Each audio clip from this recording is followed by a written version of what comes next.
everyone, it's CelesteOrchid and thank you for coming to my YouTube channel. Today we are talking about my Krul Tepes Cosplay from Owari no Seraph, or also known as Seraph of the End. This costume is very quick for me to make. I thought it was going to take a lot longer, but it was very simple if you know basics of construction and sewing. So I drafted the top bodice piece, and that was all in black satin material.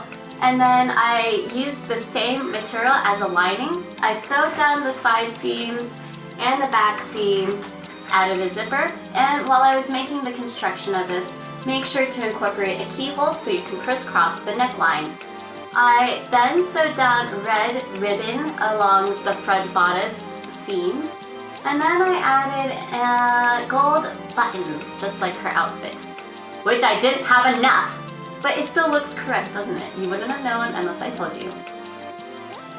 Next, I created the skirts, and the first skirt that I created was the really long butt tail skirt. The butt tail skirts actually have extra embroidery on the inside of the skirt so that it would actually hang and have a little bit more shape than just being a flat piece of material, which is boring. Don't want that.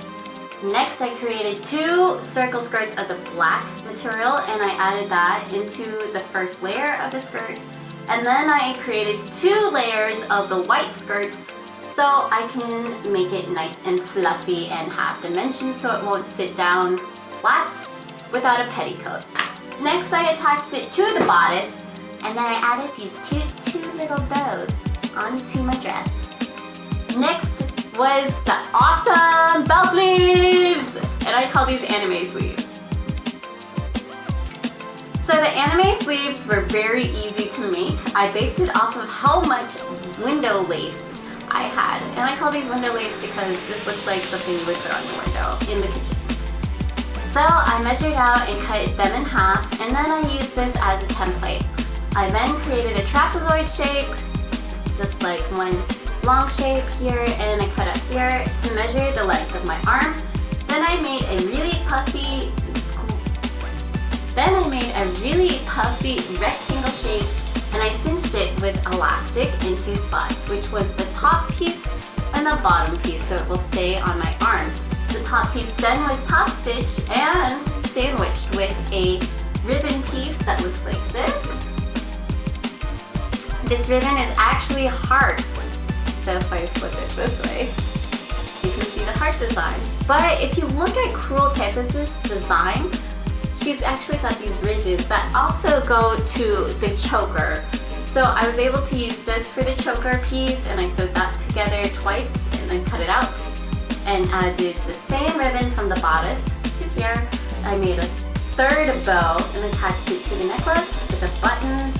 And that was how I made that piece. To finish up the sleeves, I added long black floppy ribbons to the top piece, and then at the bottom, close to the seam, I added two gold pieces of buttons. I added two gold buttons to the bottom on the seam.